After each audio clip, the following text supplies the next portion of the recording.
솔로몬이 이제 솔로몬 건축을 완공하고 나서 하나님의 성전, 하나님의 이름을 두신 그 성전의 영광들을 예배와 제사를 통하여 경험을 하게 됩니다.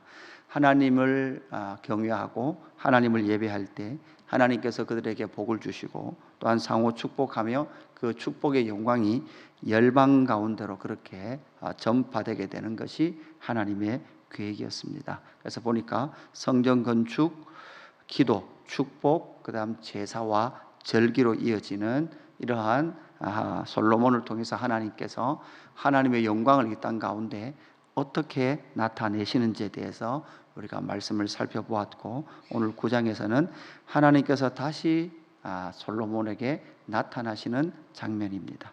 하나님께서 다시 나타나셨다라고 말씀하면서 9장 1절 말씀을 다시 한번 보면, 솔로몬이 여호와의 성전과 왕궁 건축하기를 마치며 자기가 이루기를 원하던 모든 것을 마친 때에, 이렇게 말씀을 하고 있습니다. 하나님께서 나타나셨는데 바로 성전과 왕궁 건축하기를 마쳤다, 자기가 이루기를 원하는 일을 마쳤다, 이렇게 말씀하고 있습니다. 사실 다윗이 원하던, 이 솔로몬이 원하던 그 일은 아버지 다윗이 원하던 일이었고, 그 다윗이 원하던 그 뜻은, 일은 바로 하나님의 뜻과 하나 되었던 뜻이죠.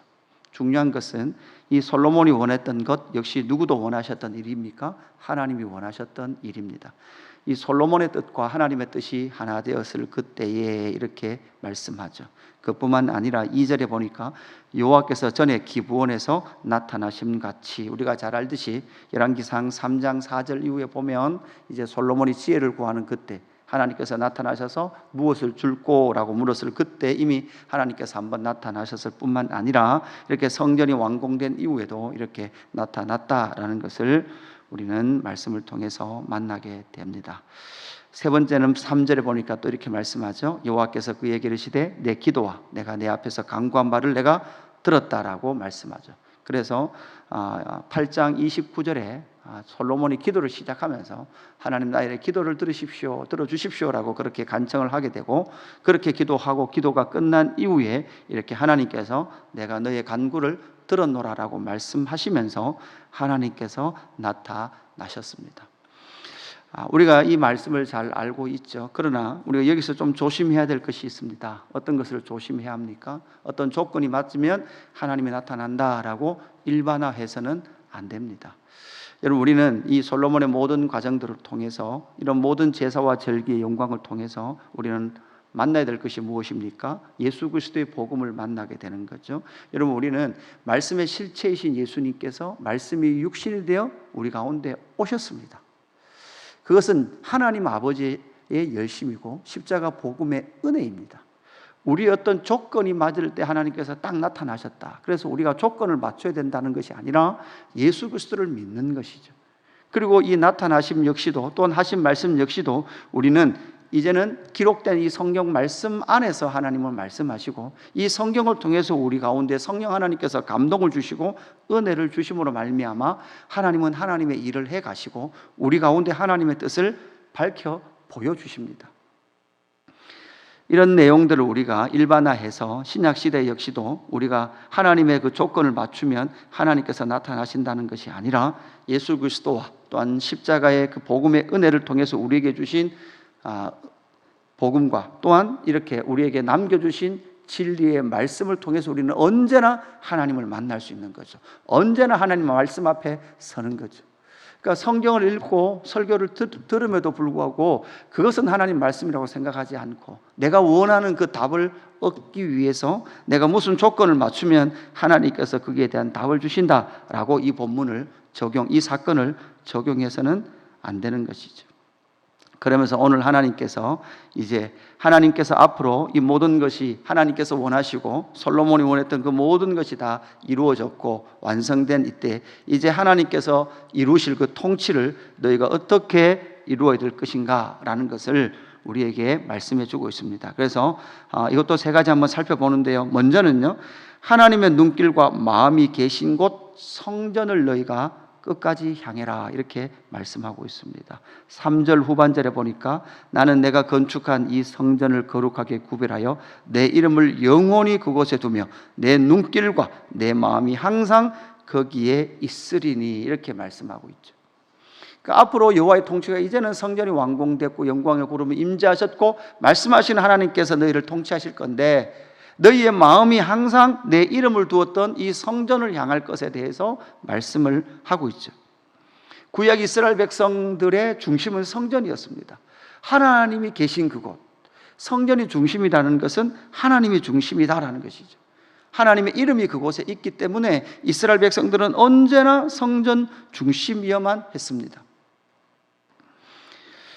아마 어제가 대속죄일이었을 겁니다. 유튜브에 보니까 어제 예루살렘의 대속죄일 축제에 보니까 통곡의 벽 앞에 큰 마당이 있는데 거기에 빈자리가 없이 유대인들이 모여서 대속죄일 절기를 지키더라고요. 그들에게 남아있는 것은요, 그냥 남쪽 벽면, 그것도 기초에서 조금 남아있는 그 벽면밖에 없는 거죠. 그것이라도 지금 그들은 예수 그리스도의 성전 되심을 아직 믿지 않기 때문에 그들은 아직도 그곳에 모여서 그렇게 축제를 보내는 거죠. 여러분, 우리는 이것을 통해서 알아야 합니다. 이 성전은 결국은 이스라엘 백성들이 하나님이 거하시는 처소라고 생각했던 그곳에 늘 성전 중심, 여호와 중심으로 살아갔어야만 했습니다. 이것이 하나님께서 그들을 다루는 방법이죠. 신약에서 교회 공동체는 어떠합니까? 예수 그리스도와 주님의 몸된 교회입니다. 여러분, 우리는 알아야 합니다. 교회가 이 건물이 성전은 아닙니다. 그러나 신약에 오면 이 교회를 그리스도의 몸이라 했습니다.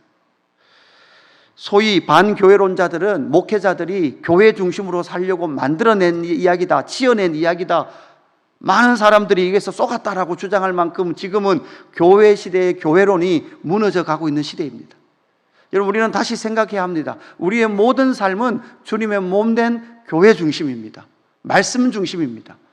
돌아보면 저의 삶, 저가 아내랑 이렇게 최근에 이야기하면서 어떻게 하나님께서 이렇게 이곳까지 인도하셨을까? 지나간 시간들을 이렇게 돌아보니까요, 딱 하나가 있더라고요. 그것은 뭔가 하면 언제나 교회 중심이었어요. 언제나 교회 중심에 하나님께서 교회를 통해서, 왜냐하면 이것은 그리스도의 몸이요 이렇게 말씀하셨거든요. 그리고 주님의 각 성전인 저와 여러분이 지역교회에 연합되어서 그리스도의 몸으로 지어가기를 모든 삶의 중심이 될 때 하나님의 통치가 온전하게 성취되어지더라는 것이죠. 교회 밖에 하나님의 뜻이 이루어집니까? 절대 그렇지 않습니다. 교회를 통하여 하나님은 하나님의 일을 이루시고 하나님 아버지의 마음을 그곳에 선포하고 전하여 내신다라는 것을 우리는 기억을 해야 됩니다. 또 하나는 무엇을 말씀합니까? 4절에 보니까 내가 만일 내 아버지 다윗이 행함같이 마음을 온전하게 하고 바르게 하여 내 앞에서 행하면, 이렇게 말씀하죠. 두 번째는 여호와 앞에서 행합니다. 그러니까 성도의 모든 삶은 여호와 앞에서 삶이에요. 여호와 앞에서 살면서 죄를 지으면 여러분 어떻게 됩니까? 회개하는 거죠.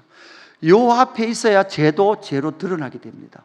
여호와 앞에서 벗어나면 죄를 짓고 있어도 자기가 죄인인지를 모릅니다. 그게 죄인지를 모르는 거죠. 그게 죄인지도 모르고 그냥 정당하다, 합당하다고 그렇게 생각합니다. 합리화 시켜놓고 살아가는 거죠. 결국은 사람은 신존재 앞에 서려고 노력합니다. 신적 존재 앞에 서려고 노력합니다. 왜냐하면 인간은 언제나 한계를 가지고 있기 때문에 그렇습니다. 그래서 뒤에 가면 나오지만 하나님 앞에 서지 않는 것은 곧 어디 앞에 서는 겁니까? 우상 앞에 서는 겁니다. 다른 신 앞에 서는 겁니다. 나는 잠시 하나님 앞에 안 섭니다. 나는 지금 힘들어서 하나님 앞에 안 설랍니다. 그러니까 그것이 하나님 앞에 안 선 게 아니라 하나님 앞에 안 설 뿐만 아니라 그 자체가 뭐라고요? 우상 앞에 서는 거라고요. 이 세상에 수 없는 그러한 우상들로 넘쳐납니다. 어제도 무슨 세계 여행에 보니까요, 어떤 우상에게요 이렇게 제사를 지내는 흔적들이 있는데 그 우상의 제단을 이렇게 고고학자들이 파보니까요, 수만 개의 항아리가 있더래요. 그 항아리를 열어보니까 뭐가 있을까요? 예, 영아로부터 4살의 아이들을 그 항아리에 담아서 인신 제사를 드린 거예요. 그게 뭐 4만 개라든가 그렇다 하더라고요. 그러니까 아이들이 태어나면 자식을 뭐로 드려요? 제물로 드려요. 이게 인간이에요. 자기의 소원 성취를 위해서 자기의 자식이라도 제물로 바치는 게 이게 인간의 죄악이라고요. 그러니까 하나님 앞에 안 서면 나는 나를 믿는다는 것조차도 여러분 그건 뭐라고? 그게 우상숭배라고요. 하나님 앞에 서지 않으면, 하나님 앞에 있지 않으면, 하나님 앞에 행하지 않으면 그것은 모두 다 헛된 것이다. 여러분 죄를 짓는 것조차도 여러분이 하나님 앞에 있어야 합니다. 그래야 죄인이라는 것이 드러나게 되고 죄가 드러나게 되는 거예요. 그래서 언제나 하나님 앞에서 행해라 라고 말씀하시면서 세 번째는 결국은 하나님 앞에 행한다는 것은 명령과 법도와 율례인 것이죠. 여러분 우리는 알아야 합니다. 명령과 법도와 율례를 사실 우리는 행할 수 있습니까? 없습니까? 행할 수 없습니다. 행할 수 없다는 걸 처절하게 인식함으로 말미암아 더 하나님 앞에 있어야 되는 거죠. 이것이 원래 하나님께서 의도하신 목적입니다. 그래서 우리로는 안 됩니다. 하나님 직접 오시옵소서. 하나님 직접 우리 가운데 임재하셔서 우리를 다스려 주옵소서라고 고백해야 되는 것이 이스라엘 백성들의 원래 고백이었다는 거죠. 이것이 사실은 누구의 고백이었습니까? 다윗의 고백이었습니다. 성령이여 나를 떠나지 마시옵고. 이게 이미 구약의 인물이었던 다윗이 삼위 하나님의 영광을 읽어낼 수 있었던 그 사람. 그게 바로 다윗이 삼위 하나님의 그 영광을 꿰뚫어냈던 사람이 결국은 다윗이었고, 하나님은 그 다윗을 통하여서 하나님의 영광과 통치를 이 땅 가운데에 보여주셨던 것이죠. 그래서 우리는 매일매일 말씀 앞에 섭니다. 매일매일 말씀 앞에 서서 주님, 나는 스스로 절대 이 말씀대로 살 수 없는 존재입니다. 나는 한순간 또 하나님 앞에 설 수 없는 자입니다. 그래서 하나님 은혜가 필요합니다. 그래서 성령의 충만이 필요합니다 라고 기도하며 매일매일의 삶을 살아가게 되는 것입니다. 6절부터 9절까지는 결국은 그들은 하나님께서 너희들이 이 길을 가지 않으면 너희들이 당할 그 일들, 그것을 말씀해 주면서 6절부터 9절까지를 지금 이 모든 것이 실제로 이루어진 바벨론의 포로로 가 있는 그 백성들이 6절부터 9절까지 읽을 때 그들의 뼈는 사무칠 겁니다.